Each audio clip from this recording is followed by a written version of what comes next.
ನಮಸ್ಕಾರ ಸ್ನೇಹಿತರೆ, story world ಅನ್ನೋ ಚಾನಲ್ಗೆ ಸ್ವಾಗತ. 12 ವರ್ಷಗಳ ನಂತರ ಗಜಲಕ್ಷ್ಮಿ ರಾಜಯೋಗ. 3 ರಾಶಿಯವರಿಗೆ ಕುಬೇರನ ಅನುಗ್ರಹದಿಂದ ಅವರು ಕೋಟ್ಯಾಧೀಶರಾಗುವ ಅವಕಾಶ ಬಂದಿದೆ. ಜ್ಯೋತಿಷ್ಯ ಶಾಸ್ತ್ರದ ಪ್ರಕಾರ 12 ವರ್ಷಗಳ ನಂತರ ಪ್ರಬಲವಾದ ಗಜಲಕ್ಷ್ಮಿ ರಾಜಯೋಗ ರೂಪುಗೊಳ್ಳುತ್ತಿದ್ದು, ಮಿಥುನ ರಾಶಿಯಲ್ಲಿ ಶುಕ್ರ ಗುರುವಿನ ಸಂಯೋಗವಾಗುತ್ತಿದ್ದು, ಇದರಿಂದ ಗಜಲಕ್ಷ್ಮಿ ಯೋಗ ರೂಪುಗೊಳ್ಳುತ್ತಿದೆ. ಹೀಗಾಗಿ ಈ ಯೋಗದಿಂದ 3 ರಾಶಿಯವರಿಗೆ ಅದೃಷ್ಟ ಕುಲಾಯಿಸಲಿದೆ. ಇವರು ಪ್ರಗತಿಯೊಂದಿಗೆ ಬಹಳಷ್ಟು ಹಣವನ್ನು ಗಳಿಸುವ ಸಾಧ್ಯತೆ ಇದೆ. ಆ ರಾಶಿಗಳು ಯಾವುವು ಎಂಬುದು ಈ ವಿಡಿಯೋದಲ್ಲಿ ಹೇಳುತ್ತೇನೆ. ವೈದಿಕ ಜ್ಯೋತಿಷ್ಯದಲ್ಲಿ ದೇವತೆಗಳ ಗುರುಗಳಾದ ಗುರು ಮತ್ತು ಶುಕ್ರರನ್ನು ಬಹಳ ಶಕ್ತಿಶಾಲಿ ಗ್ರಹಗಳೆಂದು ಪರಿಗಣಿಸಲಾಗುತ್ತದೆ. ಗುರು ಶುಕ್ರ ಒಂದು ನಿರ್ದಿಷ್ಟ ಅವಧಿಯ ನಂತರ ರಾಶಿಚಕ್ರ ಚಿಹ್ನೆಯನ್ನು ಬದಲಾಯಿಸುತ್ತದೆ.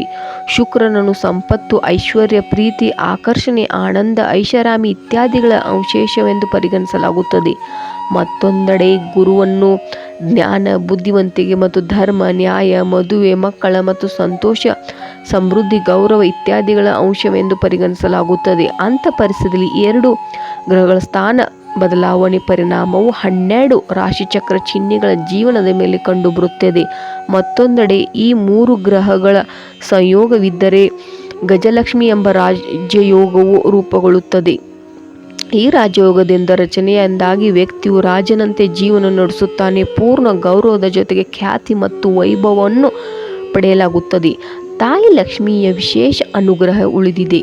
ಮಿಥುನ ರಾಶಿಯಲ್ಲಿ ರೂಪುಗೊಂಡ ಗಜಲಕ್ಷ್ಮಿ ರಾಜಯೋಗದಿಂದ ಯಾವ ರಾಶಿಚಕ್ರಗಳು ಅದೃಷ್ಟಶಾಲಿಯಾಗಬಹುದೆಂದು ತಿಳಿಯೋಣ.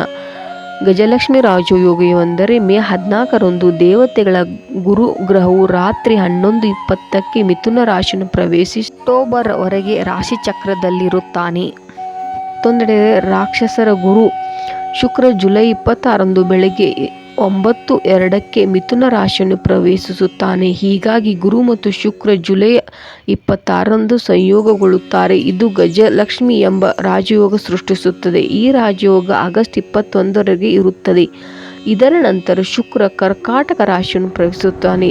ವೈದಿಕ ಜ್ಯೋತಿಷ್ಯರ ಪ್ರಕಾರ ದೇವತೆಗಳು ಗುರು ಮತ್ತು ಸಂಪತ್ತಿನ ಅಂಶವಾದ ಶುಕ್ರ ಪರಸ್ಪರ ಕೇಂದ್ರದಲ್ಲಿ ಮನೆಯಲ್ಲಿ ಮುಖಾಮುಖಿಯಾಗಿ ಅಥವಾ ಮೊದಲ 4ನೇ 7ನೇ ಮನೆಯಲ್ಲಿದ್ದಾಗ ಗಜಲಕ್ಷ್ಮಿ ರಾಜಯೋಗ ರೂಪುಗೊಳ್ಳುತ್ತದೆ.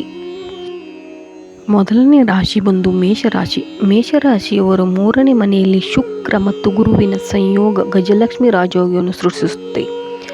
ಇಂಥ ಪರಿಸ್ಥಿತಿಯಲ್ಲಿ ಈ ರಾಶಿ ಚಕ್ರದ ಜನರು ಬಹಳಷ್ಟು ಪ್ರಯೋಜನಗಳನ್ನು ಪಡೆಯಬಹುದು.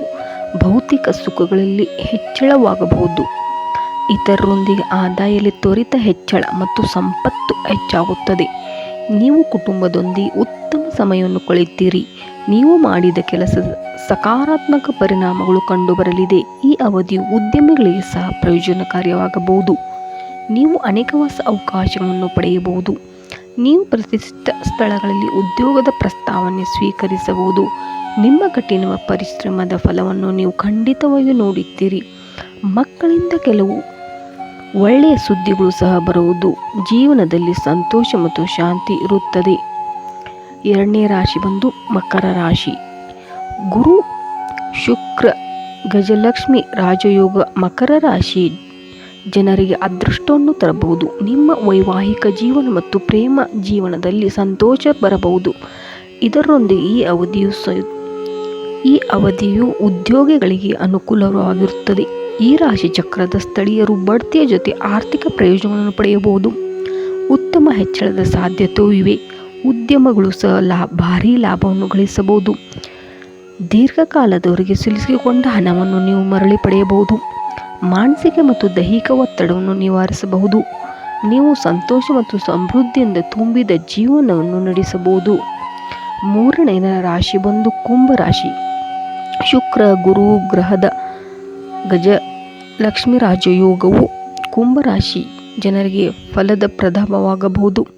ಈ ರಾಜಯೋಗ ಕುಂಭರಾಶಿಯ 5ನೇ ಮನೆಯಲ್ಲಿ ರೂಪುಗೊಳ್ಳುತ್ತಿದೆ. ಅಂತಹ ಪರಿಸ್ಥಿತಿಯಲ್ಲಿ ಈ ರಾಶಿ ಚಕ್ರದ ಸ್ಥಳೀಯರ ಅಪೇಕ್ಷಿತ ಆಸೆ ಈಡೇರಬಹುದು. ಇದರೊಂದಿಗೆ ಹೊಸ ಆದಾಯ ಮೂಲಗಳು ನಿಮಗೆ ದೊರೆಕೊಳ್ಳಬಹುದು. ನಿಮ್ಮ ಅನೇಕ ಯೋಜನೆಗಳು ಯಶಸ್ವಿಯಾಗಬಹುದು. ಆರ್ಥಿಕ ಪರಿಸ್ಥಿತಿ ಉತ್ತಮವಾಗಿರುತ್ತದೆ.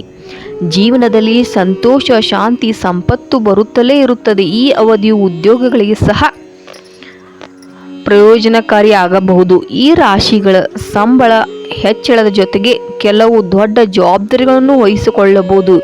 ಇದರೊಂದಿಗೆ ಉನ್ನತ ಶಿಕ್ಷಣ ಪಡೆಯುವ ಕನಸು ಈಡೇರಿಸಬಹುದು. ಜೀವನದಲ್ಲಿ ದೀರ್ಘಕಾಲದ ಸಮಸ್ಯೆಗಳು ಕೊನೆಗೊಳ್ಳಬಹುದು. ತಾಯಿ ಲಕ್ಷ್ಮಿಯ ಆಶೀರ್ವಾದದಿಂದ ಆರ್ಥಿಕ ಪರಿಸ್ಥಿತಿ ಉತ್ತಮವಾಗಲಿದೆ. ವೈವಾಹಿಕ ಜೀವನ ಉತ್ತಮವಾಗಲಿದೆ. ಈ ವಿಡಿಯೋ ಇಷ್ಟವಾಗಿದ್ದಲ್ಲಿ ಲೈಕ್ ಮಾಡಿ, ಶೇರ್ ಮಾಡಿ ಮತ್ತು ಸಬ್ಸ್ಕ್ರೈಬ್ ಮಾಡಿ. ಹರೇ ಕೃಷ್ಣ, ಹರೇ ರಾಮ.